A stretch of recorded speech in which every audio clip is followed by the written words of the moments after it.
Good morning. Our next speaker has been a member of MUFON since almost its beginning.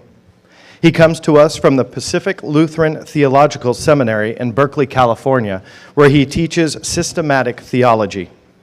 He has recently served as a consultant for NASA and SETI on the ethics of planetary protection. He is a published author of the book UFOs, God's Chariots. Here to speak about will extraterrestrial contact put an end to world religions, Dr. Ted Peters.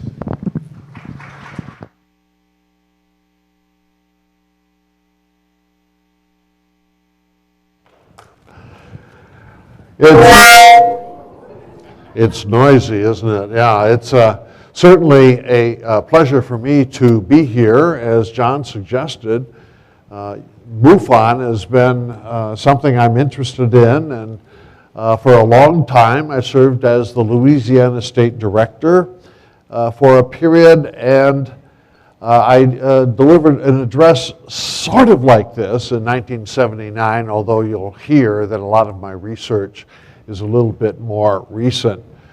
When I was a kid growing up in Dearborn, Michigan, my mom and dad were getting really interested in this new thing, flying saucers, and they would go to hear lectures from Donald Kehoe and George Adamski, and I would sit on the living room floor and just get excited by all of this. And you know what?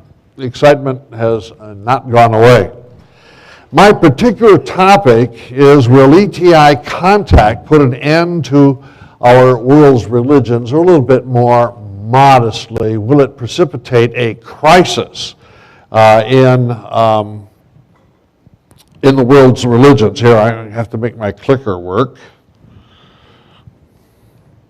Oh, wrong clicker maybe. Here we are. I'm going to take an empirical approach and begin with a hypothesis. And the hypothesis is this: official confirmation of the discovery of a civilization of intelligent beings living on another planet would so undercut traditional religious beliefs that Earth's religious traditions would face a crisis. So that's the hypothesis. And to test that, we need to, first I need to say why it is that I want to ask this question. The reason is that it seems to be widely accepted, both in scientific circles and in popular circles, that somehow either UFOs or contact with ET would have a shattering impact. Here I cite Paul Davies, the physicist and cosmologist who's now working in the area of astrobiology at Arizona State University. He writes, the existence of extraterrestrial intelligences would have a profound impact on religion, shattering completely the traditional perspective on God's relationship with man. And Paul and I have debated this issue. I think I should win the debate, but right now I'd like to pose the question, is Paul right? Is what he says true or not? And now I'll say, let's look at evidence that could be pertinent. And I'd like to share with you this morning three kinds of evidence. First is the results of a survey, the Peters ETI Religious Crisis Survey. Secondly, what have theologians actually said on this particular topic? And then thirdly, if we can distinguish between being spiritual and being religious, maybe we can get at the very subtle relationship in which science in our particular culture takes on and absorbs and expresses our religious sensibilities. So we'll take a look at these three kinds of evidence and asking just what might be the impact on religion if we meet them. Well, if we ask a theologian, we might as well go to probably the greatest theologian in the history of Christianity, St. Thomas Aquinas. And St. Thomas asked, would God create other worlds with intelligent creatures? Now, his answer was no. He said it is necessary that all things should belong to one world. This answer is really his interpretation of Aristotle, who had confronted the same question. And Aristotle thought that perfection had to do with oneness, and what St. Thomas wanted to reject here was pluralism or plurality. Okay, so St. Thomas rejects the idea of extraterrestrial intelligent beings, but what's so important it is, here we are in the 12th century, he's asking the question. Only a generation later, another theologian, John Buridan, asked the same question, and he comes up with a different answer. We hold from faith, note that it's faith, not science, we hold from faith that just as God made this world, so he could make another or several worlds. So what's fascinating is that 800 years ago, the issue was being raised, and theologians could say either yay or nay about it. All right, let's ask about today's Roman Catholics. I'm going to speak here initially out of the survey that I conducted a couple of years ago. And I want to say it was a pleasure for me yesterday to meet Victoria Alexander. She had actually conducted a similar survey on a smaller scale a few years ago, and I was somewhat inspired by that. So this particular survey builds on that, and the findings are really quite similar.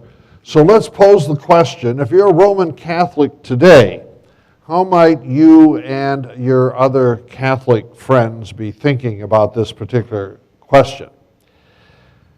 Here's one of the questions. Official confirmation of the discovery of a civilization of intelligent beings living on another planet would so undercut my beliefs that my beliefs would face a crisis. Well, take a look at the proportion. You've got 58% and 24% in the agree, disagree, or strongly disagree. Only 8% of Roman Catholics would say, yes, my faith would face a crisis. The next question is changed just slightly from my faith to the faith of my religious tradition. Official confirmation of the discovery of a civilization of intelligent beings living on another planet would so undercut the beliefs of my particular religious tradition, my Roman Catholicism, that Catholicism would face a crisis. Now look, we still have a strong majority, 66% are saying, no, my tradition's faith is not going to confront a crisis. There is still a small but slightly different agree and strongly agree. Now we're up to 22%. So what this could mean is that if you're Roman Catholic, you might say, well, my faith personally will not confront a crisis, but I'm a little bit worried about the people I go to church with, or maybe those rigid priests, or who knows what about what the Pope is going to think. So there's a slight shift there, and I just want to flag it because we're going to see this consistently in different believing groups. The survey allowed people to just add comments if they wanted to, and some of the comments were the richest and most interesting part of the survey. One Catholic writes, "The world is too vast and wonderful, and God's power so limitless that there must be more than little old us." That's the kind of Copernican question, that some people want to say, before Copernicus we lived in a very small world. After Copernicus we had to live in a larger world. And now that we have awareness of the possibility of sharing our cosmic neighborhood, to use Stan Friedman's language, Are we going to be ready to share our neighborhood with other sentient beings? And this pops up again and again in the survey. Another Catholic writes, my religious viewpoints and practices would remain unchanged. The same God who made me is also capable of making extraterrestrials. Well, what about today's Roman Catholic theologians? Hans Küng, very liberal, if you're a Roman Catholic, liberal theologian, says we must allow for living beings intelligent, although quite different living beings, also on other stars of the universe. What about the Pope? Well, the fact that the Vatican has had an observatory for 4 centuries ought to tell you something. Here's a picture of George Coyne, the Jesuit, longtime director. For 4 decades, he's been searching for extraterrestrial life among other agendas of the Vatican Observatory. And what I find flabbergasting is that journalists will discover this about the Vatican and then pretend it's a shock. But it's been routine for a long time, and so if either the Vatican Observatory or the Pope is not going to be worried about it, I'm not sure I need to be worried about it. What about mainline Protestants? The sample was large enough. Here on question 3, would ET precipitate a crisis in my faith? We see almost the same thing we saw with the Roman Catholics. Strong disagreement. Only a tiny fraction, 3%, of mainline Protestants think that they themselves would hit a faith crisis. Then when we move to not my beliefs but those of my denomination, we get the same pattern we saw with the Catholics, just a slightly large worry or anxiety that my fellow believers will have a problem even though I don't. Here are some of the comments from the Protestants. Finding ETI, I believe, would be a profound and wonderful event. And the next one is my all-time favorite. Hey, I'd share a pew with an extraterrestrial any day. Here's a thoughtful analytical comment. A crisis in a tradition does not lead to its dissolution, so this person's looking forward to the crisis, but usually to its eventual strengthening. So this person is anticipating a crisis, but then a sense of renewal. What about Protestant theologians? For the most part, Protestant theologians don't talk about this topic, but when they do, they're generally affirmative. Here's Paul Tillich, one of the dominant theologians of the last century, writing in his 3-volume Systematic Theology, in light of the immensity of the universe, the heliocentric system of planets, the infinitely small part of the universe which man and his history constitute, our basic answer leaves the universe open for possible divine manifestations in other areas or periods of being, and he means divine manifestations to intelligent beings. Barry Downing is a longtime MUFON supporter, Presbyterian pastor with a doctorate in physics, wrote the book, The Bible and Flying Saucers in 1970, an advocate of the ancient alien interpretation of ancient scriptures.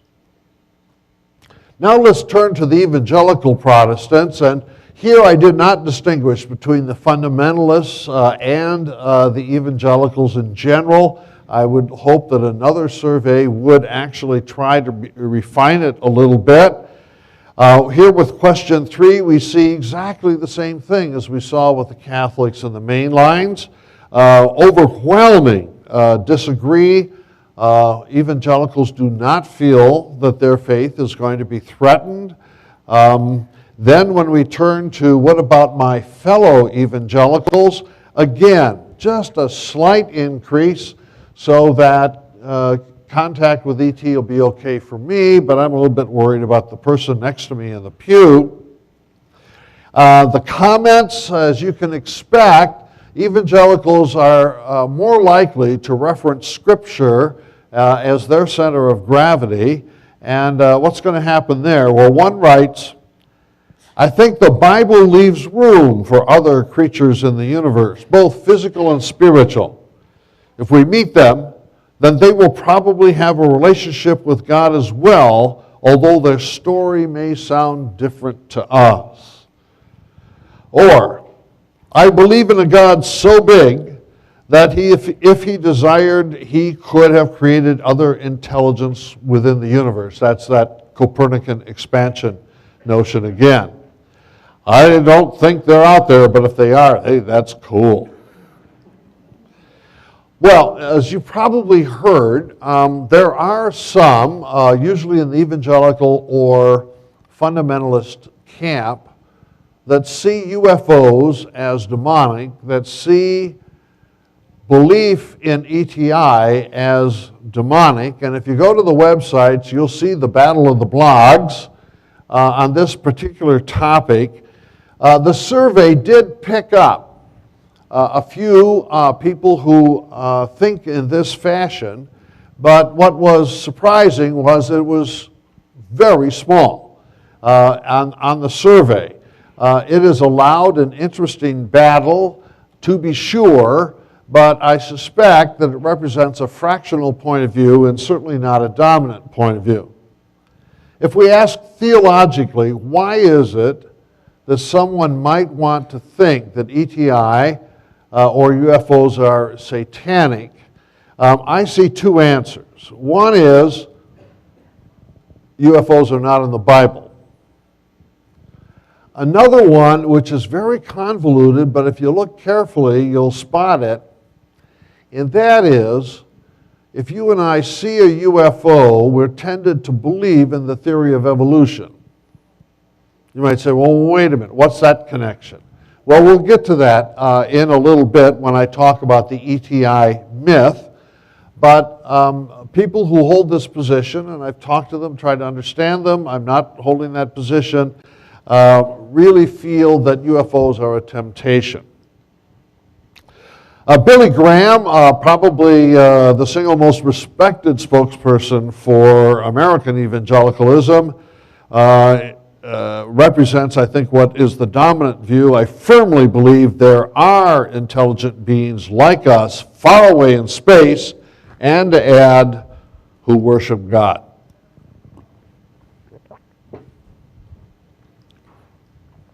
Buddhism. Our Buddhism sample was large enough, and the Buddhism result I find just fascinating. Look at this. On the question about my beliefs, nobody disagrees. What about those of my fellow Buddhists? We get virtually 100% thinking that there's nothing inherent about Buddhism that would run into a conflict with ET contact. And then we get a comment from one of the Buddhists, which is the Copernican comment again, to think that in the infinity of the universe that we are the only intelligent life form in existence is ludicrous.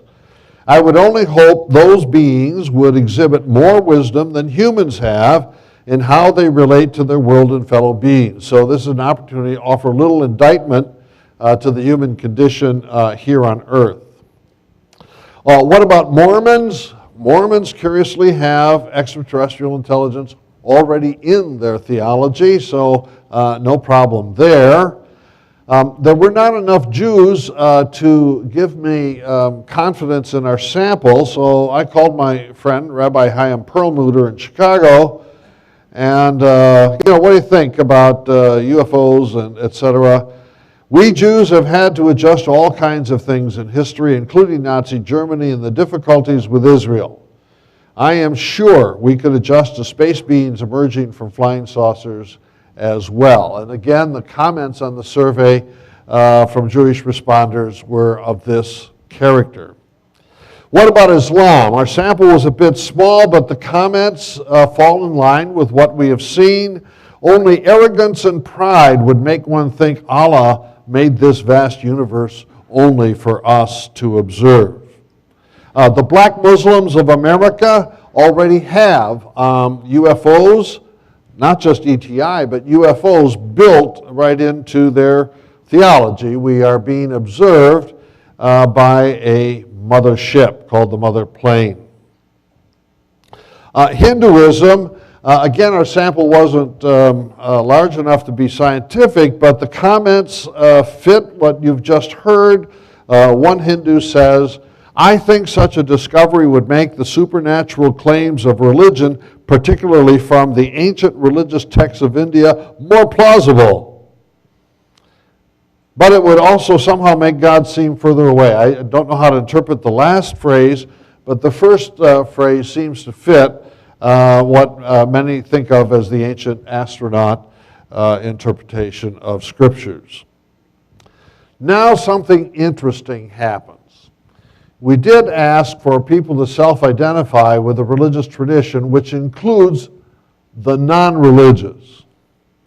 Now, what we didn't distinguish, and if I were to do it again, I would distinguish, there's more than one kind of non-religious. One would be an atheist, or perhaps an agnostic, and another would be the category of people who say, well, I don't go to church, I don't belong to a religious tradition, but I'm a very spiritual person.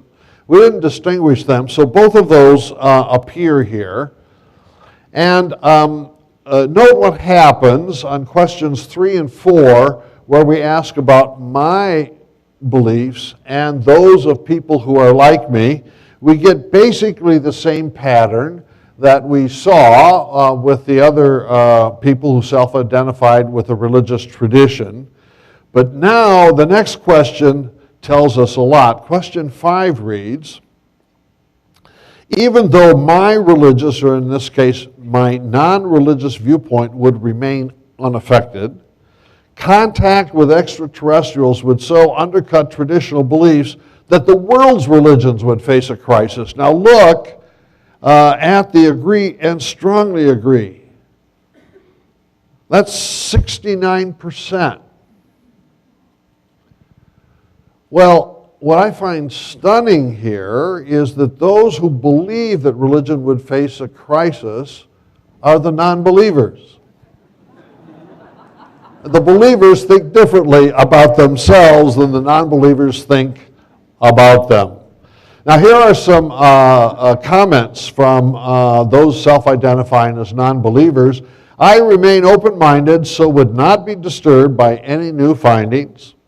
I hope we do find life beyond our planet. I have an open mind as to what shape it may take and what influence it will have." Or, "Discovery of ET would not affect my personal belief system because I am a stone atheist. I do search for ET and think we will come across some one day." Finally, and now you can see the nuance here from being spiritual and not religious, "I don't identify with a religious tradition. For those of us who believe in God, whose belief in God is based on experience, extraterrestrial life world would only add an interesting theological factor to our theology." Well, where are we then with regard to what theologians have said and with regard to my Peter's ETI Religious Crisis Survey? If we take a look at this hypothesis, official confirmation of the discovery of a civilization of intelligent beings living on another planet would so undercut traditional religious beliefs that Earth's religious traditions would face a crisis. I want to say it's not confirmed. I would hesitate to make the stronger claim that the hypothesis is disconfirmed, but I think I'd like it to make at least the modest claim that these pieces of evidence do not confirm what seems to be a widely held assumption. First, I'd like to thank everyone who believed in me.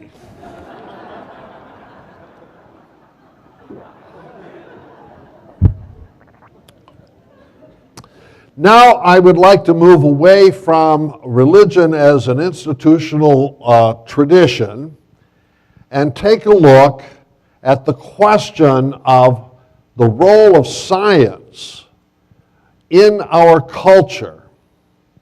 And I'm going to try to suggest something a bit nuanced, and that is that in a culture that is secular, we still have religious desires, or perhaps better said, spiritual desires and spiritual yearnings. And sometimes these get displaced and come out in scientific language. And if I'm correct in this observation,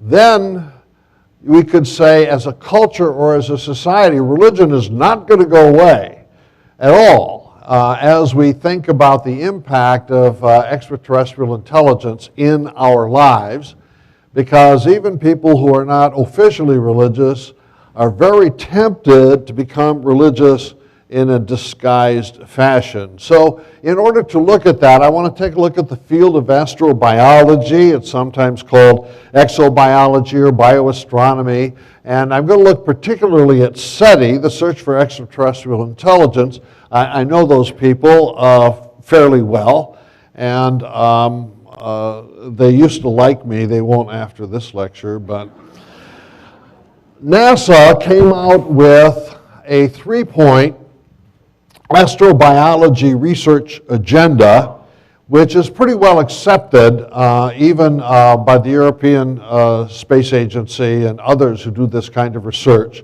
The first goal is to find the origin of life. Now just pause and remind yourself, from a scientific point of view, we still do not know how prebiotic chemistry becomes living. Secondly, the search for a second genesis of life, either here on Earth or on another planet or celestial body. And then finally, the expansion of life beyond Earth. Chris McKay at NASA is planning on terraforming Mars. We have the Mars Society that wants to establish a colony on Mars, etc. And so that also is included in the research agenda of the astrobiologists. So I'd like to just look at this a little bit more carefully. I'll get to the UFO issue a little bit later, but let's start here with astrobiological science. There is at work what I want to call the ETI myth, in which religion or spirituality is present in scientific language. Now let me pause on the word myth. By the word myth here, I don't mean something that is patently false. No, by myth, I mean a thought structure, a framework, a set of assumptions, a structure of interpretation through which new knowledge or new experience gets interpreted. If you can't think of a better synonym, the myth is the set of assumptions with which we work. Now, if you and I are going to be an astrobiologist or a SETI scientist, what assumptions are we going to make that will motivate us to pursue this research? Well, the first one is big numbers. You heard Story Musgrave last night with the big numbers, and like many of you perhaps, when he showed a little quadrant of the deep field and said, there are 1 trillion galaxies out there. I mean, these numbers are just overwhelming. And so to move from that observation to the logic that says, well, with all those possible worlds out there, there's just got to be people like us. The important point is there is zero empirical evidence, but the big numbers seem to carry rhetorical power. Second is the theory of evolution and the way the theory of evolution is employed. As I mentioned, nobody knows scientifically how life began. And if you read Charles Darwin's The Origin of Species of 1859, which has given us the foundation for our theory of evolution, he says at least 4 times he has no idea how life began. All he can explain is how species come into existence. We're still in the same place today. So if you take the word evolution and you just slip in origin of life, that's sneaky. Secondly, watch how biological evolution absorbs the concept of progress in technology. So that if you say, or as Oprah Winfrey says, I'm evolving every day, Oprah means that she is advancing, that she is progressing. So, but the scientific question is there such a thing as progress within biological evolution or not? Fourth and finally, science is our savior. Science brings us medical advances that lengthen our life. Science brings us all of the good things. And we know what wonderful things science does on Earth. Can you imagine a more advanced science in outer space that would come? What a Christmas event it's going to be when ET shows up. Okay, this is the structure, what I call the ETI myth. And now I'd like to kind of work it out a little bit in scientific thinking. First of all, who gives articulation? Well, Christian de Duve, Nobel Prize winning biologist, holds this view, and he thinks the cosmos is teeming with life. Carl Sagan, of course, one of the co-founders of SETI, Paul Davies, whom we just cited, and then I'll say a little bit more about Frank Drake, the key figure in the development of SETI.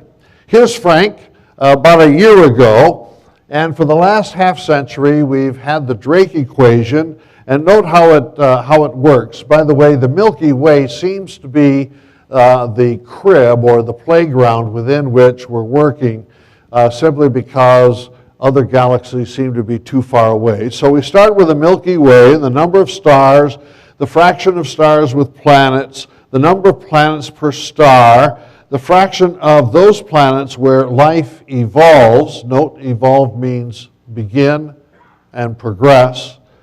The fraction where intelligent life evolves, and the fraction of those who are able to build transmitters to communicate with us. And then, because every species is going to have a certain era within which they thrive, will our era here on Earth overlap with theirs? And then finally we end up with the number of communicating civilizations. Carl Sagan estimated 1 million within the Milky Way. George Coyne of the Vatican Observatory thinks it's 10 to the 17th power. Is there any empirical evidence for this? No, none, zero. When I hang around with my SETI colleagues, they say, curiously, we have a science with no data. So the big numbers carry the freight of, oh, yes, it's possible, and it's very inspiring, but we need to distinguish, is this a conclusion or is this an assumption? Okay, Frank was interviewed by a reporter, and now we're getting to the science as savior aspect of the ETI myth. Everything we know says there are other civilizations out there to be found.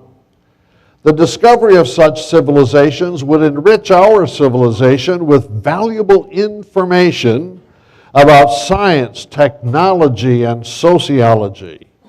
This information could directly improve our abilities to conserve and to deal with sociological problems, poverty, for example.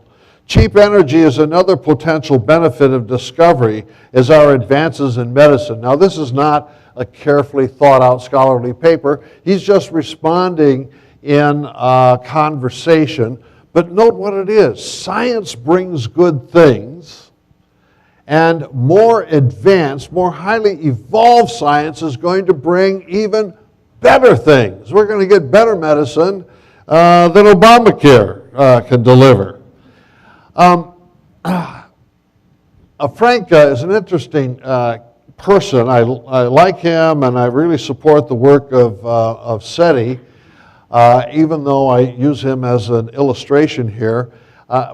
He used to be a UFO investigator, and when I first moved to California some years ago, he and I got on the phone talking, and he was very excited about the same kinds of things that we here in MUFON are excited about. A year ago, the Royal Society in London honored him in respect for 50 years that he'd given to SETI research. And we were drinking a glass of wine, and all these other scientists were running in and out. I said, well, Frank, you used to do so much in UFOs. Do you still have an interest? No, he says, I just kind of drifted away from that. He says, I used to think it was exciting, but now I put my time into SETI. I think it would be kind of fun to actually interview Frank and have him go through this in more detail. Now I want to deal with that component in the ETI myth, the doctrine of progress. If life began on another planet a million years prior to it did on Earth, or a billion years, and if evolution is progressive, leading from the simple to the complex, from the complex to the intelligent, from the intelligent to the scientific and the technological, then we can expect ET to be more advanced than we are. I mean, it just sounds like flawless logic, doesn't it? But it wouldn't hurt to ask an evolutionary biologist if this is what they see in the natural world, and I would like to point to Francisco Ayala. Happens to be right here at the University of California at Irvine, one of the world's most respected evolutionary biologists, former president of the American Association for the Advancement of Science, a presidential winner for his work, and he says, no way. There is no principle of progress or advance in biological evolution. That your and my appearance on planet Earth as intelligent beings is the result of a long series of chance events in natural selection. And the statistical possibility that this would occur again on another planet, he says, is so small that there is no reasonable way that one would want to anticipate that. So that's what Francisco thinks. He's not alone. There are other major evolutionary biologists who have held this same position that life on Earth is unique. Well, suppose you decided you don't like that point of view. Get me a biologist that believes that evolution is guided. Well, they exist too, Simon Conway Morris or Christian de Duve and others, so you could really get a nice battle going between those two groups. My point here is merely, what are the assumptions, the framework, the myth, so to speak, to which we carry our research? And I would be a little bit trepidatious if I thought a major scientific theorist wouldn't grant me my assumptions. You'll probably hear some remarks from Stan Friedman about SETI, and there's a big difference between SETI and those of us here at MUFON. Stan calls SETI the silly efforts to investigate, and what Stan doesn't like is the assumptions that SETI scientists make, that they're looking for first contact. Whereas, Stan will say, and I think you've heard him say this, we've already had contact. What are you going looking for this for? And hopefully he'll reiterate that tomorrow in his address. So what I'd like to do now is turn from the ETI myth as we see it in SETI and NASA to the distinctive subcategory of how it works in ufology. And there's a lot of ufology that is not connected with the ETI myth, but the ETI myth is a strain. And what we add in the UFO version is contact has already been made, and that belongs in the empirical category. It may be anecdotal, but it's still empirical. And the notion of a government conspiracy. NASA likes government money, so they don't believe in a conspiracy. But it's clear that over the last 6 decades, beginning actually with Donald Kehoe's book in 1950, which is the first book of the UFO genre, right there on page 1, he has a problem with the government conspiracy, and that runs right down to Richard's presentation of a couple minutes ago. But now I want to add a couple more factors, and especially the celestial savior component. Science saves on earth, therefore celestial science will be even better. And I think that a strong influence on the way UFO aficionados think comes from fiction. And it comes from the movie of 1951 called The Day the Earth Stood Still. Do not go see the remake, just the original. And I'd like to ask you how many people have seen this movie, but I can't see you because these lights are in my eyes. Yeah, all right. I like to rewatch this movie every year, at least once. Well, you can remember the plot. We've got the flying saucer landing on the mall in Washington, and the problem has to do with nuclear weapons on Earth, and are we going to destroy ourselves, or what's worse, put one on a rocket and send it up into the celestial spheres and do damage off Earth? Well, Klaatu, who's visiting us from outer space, tries to get a political solution.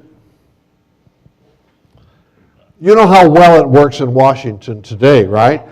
But Klaatu wanted even more than just a Washington decision. He wanted the leaders of all the nations to get together and establish world peace, and it's utterly impossible. They cannot get along.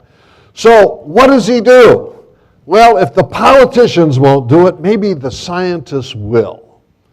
So he calls a conference of the world's best scientists to meet him at the front porch of his flying saucer, and then the camera shows scientists, from India and China and Africa, all these different races of all people. So it is science that brings the human race together. Politics cannot. Now this is 1951. It's 6 years after the close of the war. Everyone is utterly frustrated with the inability of the United States and the Soviet Union to work something out. And the threat level is so high for a nuclear battle of some kind or another. So at the end, and this is the best part of the movie, Klaatu gives a speech to the scientists. And he stresses the question of peace. And here are just some of his words. There must be security for all, or no one is secure. We live in peace, without arms or armies, free to pursue more profitable enterprises. I'm here to teach you on earth you can do that too. So I actually would call this the Gnostic Redeemer. Klaatu doesn't come and by grace give us world peace, but rather brings the gnosis, the knowledge that tells us how to have world peace. Well, from then on, if you take a look at the doctrines of the various UFO cults and religions that are spawned, almost all of them, for the first couple decades, make nuclear weapons testing and nuclear war a part of their belief system. More recently, it's become ecology. And I'll just mention quickly, this is George Adamski with this Jesus-like figure from Venus, is here to help save us from nuclear war. The contemporary group that I find sort of interesting, and I had a master's level student write a thesis on the Raelians. Here's a number of things that are fascinating about this group. Ancient scriptures are reinterpreted in a materialist and atheistic form. So Elohim, which is a Hebrew word for God, now becomes creatures from another planet. And what they bring us is immortality through cloning. Now, cloning is thought of to be a scientific procedure. So Rael says there is no God and obviously no soul. After death, there is nothing unless science is used to create something. The only salvation is through science, and in this case, extraterrestrial science. And among the list of things that we need salvation from, again, is nuclear war. You urgently need to stop nuclear weapons testing, say the spacelings, and if you become a threat to us, we will have to reduce you to silence. In the words of Klaatu, to a burnt-out cinder. So we have Klaatu's speech now here being enunciated by Rael. Here's salvation from ecology. Wasn't this blue back in 1947? So, I'm suggesting as my third item of evidence that the idea of religion or spirituality or whatever you want to call it isn't going to go away even if the traditional religions were to remove themselves.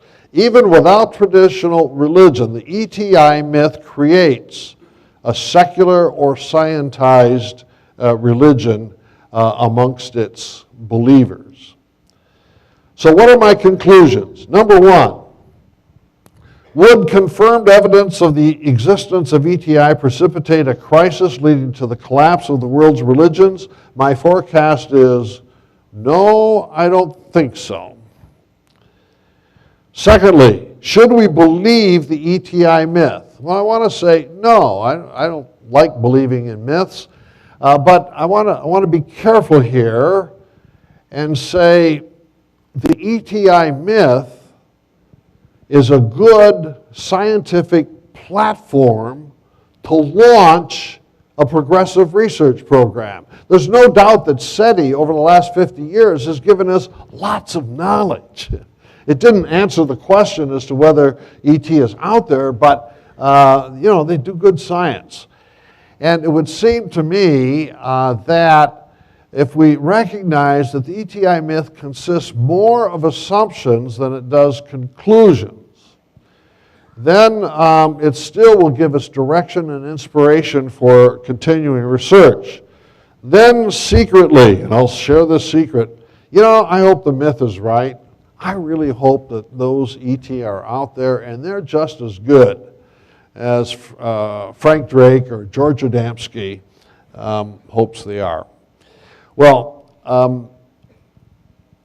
thank you for your attention, and what I'm going to do now is I'm going to try to manage question and answer. I've left a little bit of time, and if you don't have a chance to chat about this and you want to, Karen and I have a little vendor's table in the vendor's room. We have some copies of the book I wrote, UFOs, God's Chariots, and maybe you can stop by there at some time later today. So thanks again for your attention, and we'll turn to Q&A.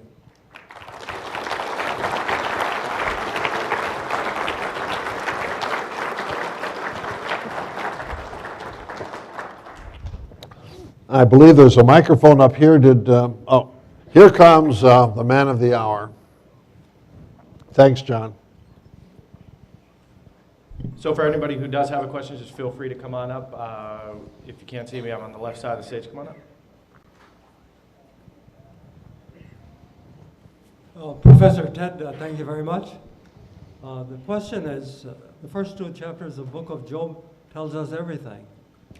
Did you say the book of Job? Job, yeah. Okay. The first two chapters in which the four key players of the universe in the biblical narratives tell us this whole planet was based on UFOs and extraterrestrials. Satan is an extraterrestrial. Obviously, he wasn't created out of dust. And he was Lucifer first. And remember the big conference that God called in Job 1, I think 1:6 or something. Right. God, the sons of God, who are the created intelligences, who are not made of dust like us, Job obviously representing us, and Satan shows up. And then everything acts out. It's so obvious. Okay, I'd like to have you introduce yourself. Dr. Roy, just tell us who you are. And your name is Dr. Roy. You don't need to do that. I came to America in 1964 to study 4 forms of Americanized religion. Coming from a Hindu background, I was very curious to see what America had to offer new.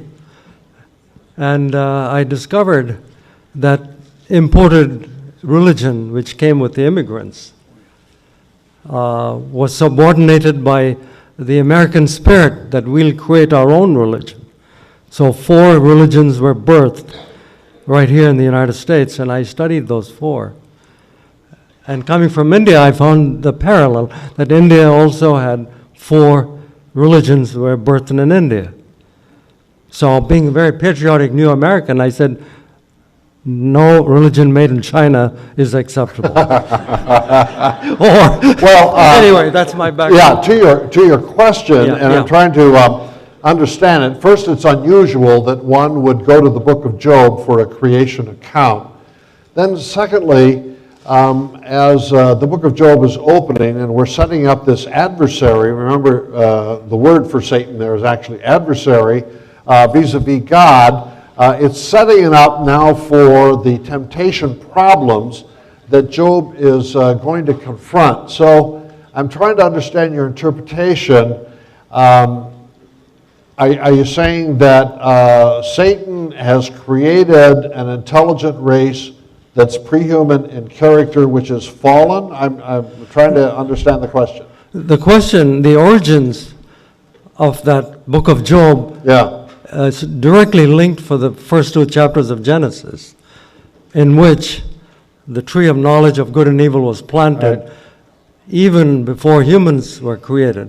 Now, strictly on the biblical narratives, I don't know if it's happened or not, but as a sociologist, you tell me a story and I accept your story. You know, truth will be put in place eventually. But it's strictly, if you say religion, what religion? Well, there are some legends in both Jewish and Christian early literature about a fall before the fall. That is to say, Satan is expelled from heaven, or Lucifer is expelled from heaven, and then Earth and its inhabitants are sort of coming out of the exhaust pipe. You see this also in some of the Platonic and Neoplatonic literature, in which the demiurge sort of plays the role that the devil does in this literature. When you read Genesis 2 and 3, just straight, you don't see that. Adam and Eve are blessed, originally blessed with life in this creation, and it's their action within the creation that precipitates what we call the fall. They weren't destined, by Satan in advance to do that. So I would hesitate to pit Job against Genesis, but I can't really read Genesis the way you describe it, even though Job, let me just say, I wouldn't put Job on the same status as I would Genesis. It's this issue of final resolution of good and evil. We want the extraterrestrials to bring us peace, and like you said, it's the knowledge that is imparted. Yeah. Okay. Thank you. Well, just one more, you can sit down. One more comment about that. There are those, both within Jewish and Christian tradition and also outside of it, who would add that Lucifer actually hoped that the human race would rise. And so the temptation to sin gave us the knowledge of good and evil we would not have had if we'd have been in that blind innocence. So this is called the fall upward. You can see it in the philosopher Hegel or something like that. So the theological question is, should that kind of knowledge be so costly? That's a theological question. All right, Fred, tell us who you are. My name is Frederick Fox. I'm a retired Navy pilot and captain with American Airlines. I've had a very interesting close encounter of a second kind, which is documented in Dr. Greer's disclosure book. I find your analysis of ETs and religion very enlightening, and yet I question why we are not given the privilege of experiencing all these benefits from contact with extraterrestrial lives. And as I espoused or hypothesized to the panel yesterday, with reference to the Book of Urantia on page 46, which some of you may be familiar with, they allude to the fact that Earth is the penal colony of the galaxy, where the finest criminal minds are incarcerated. Now, you just mentioned that Lucifer was cast out of heaven into the pit, which is the third dimensional planet that we know as Earth. And therefore, he is incarcerated here metaphorically because he has violated the laws of the universe to be, as Klaatu said, to pursue more profitable efforts than war.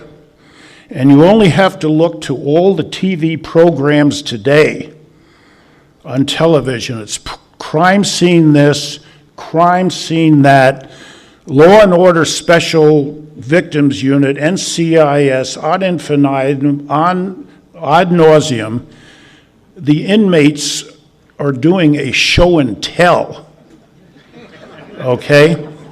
Now, as long as they want to fight along among themselves, and as Buddhism teaches, they can't get off the wheel of 84, they're going to stay here until they learn their lessons. But there is a greater intelligence out there in the universe that has learned their lessons, and this is what Buddhism teaches. So my question is, we haven't been allowed to have all this benefits of contact with extraterrestrial intelligence because we're in jail. And until we grow up and learn our ways and pay our karmic debts for violating universal law, we're not going to have those contacts and benefits, even though they're available at some point in time. The idea that our planet is a penal colony suggests that it's only a negative judgment about human nature. I think it'd be a little bit more accurate to say that the situation is ambiguous. Yes, it's true that every generation that I've been alive, we've had one war after another, and it's going to be true for my grandchildren as well. War is not going away. But at the same time, we don't like it. We protest against it. We look for ways to make peace. And if I may quote Stan Friedman again, he'll have to defend himself tomorrow. Yesterday at the press conference, Stan said something similar. He said, "We are a warlike people on earth. Just think, if we could take the money we spend on weapons and feed starving children in the poorer parts of the world, wouldn't that be better?" Now, what I want to say is, it's ambiguous. There is a heart here that says our moral responsibility is to feed starving children, yet we're in war. I want to say it's an ambiguous situation in which this desire to do good is as much a part of the human situation as being victims of war. I want to say the same thing about science. Yes, science saves, but in 1947, the designer of the atomic bombs that were dropped on Japan, Robert Oppenheimer, could foresee the future of the Cold War, and he asked that there be an international organization that would take total supervisory command of all nuclear weapons in order to prevent them from ever being dropped again. Well, Harry Truman wouldn't buy that, and neither would Joseph Stalin, and so we ended up with more than half a century of Cold War. So I picked on Oppenheimer because he designed the bomb that was dropped, and at the same time there was a part of him that said, I want peace. I don't want to run around killing people. So I think that science is one of those things that it can go either way. Science can be salvific, and if you've ever had emergency surgery and lived through it, you say, thank God for science. At the same time, our power to destroy has been enhanced.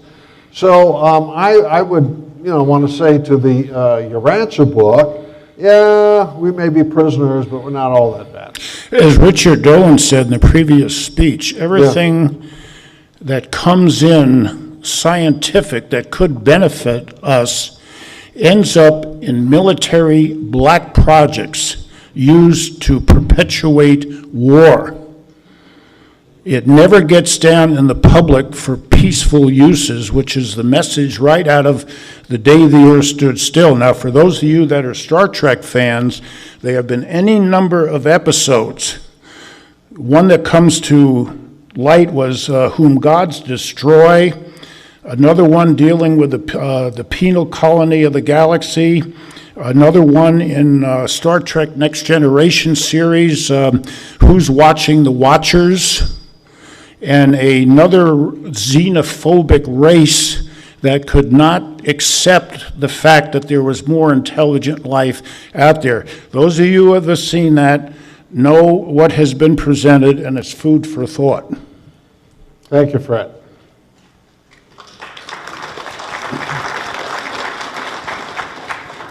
My name is Sam Polk. I'm a retired lawyer, a municipal lawyer living in Santa Monica. I was intrigued by the Vatican's counsel about the need for salvation of the aliens. Called by the Pope back in the early 90s, wasn't it? You remember that conference? No, I don't. Just remind all of us. The Pope. Go ahead. I don't know what you're talking about. I read that the Pope called a conference for the Vatican, for the cardinals, to consider the question of whether we should try to save the aliens by persuading them to accept Jesus as their savior. Right. I wonder if the same thing has been discussed in other religious groups. The question, as I understand it, coming from the Vatican in the 1990s was, should we send missionaries to ET and convert them to Jesus Christ as the one and only Lord and Savior? Let me just provide a little background. That in the theological discussions which I was reporting, even centuries ago, the question amongst Christian theologians, especially Catholic theologians, was, does God's saving work in the historical Jesus Christ on earth count only for earth, or does it count for beings in other worlds? And they lined up on both sides. Paul Tillich, who's the Protestant that I quoted, he lines up on the side of many incarnations, one for each civilization. Paul Davies, whom I also cited, says, oh, that's ludicrous. I mean, how could God run around from planet to planet doing God's saving work? Now, I don't know precisely what the Pope might have said. That would be John Paul II in the 1990s on that particular issue. The Jesuits at the Vatican Observatory certainly discuss this ad nauseum, and they even get tired of talking about it, you know. Perhaps coming out of this because of it being in the wind is the science fiction novel The Sparrow. And I'm trying to remember the author's name, a woman on the East Coast. At any rate, it's sort of a denunciation of this kind of missionary zeal on the part of the Jesuits. So does this speak to it without answering it specifically? Sure. All right, good. Yeah, thank you. Thank you.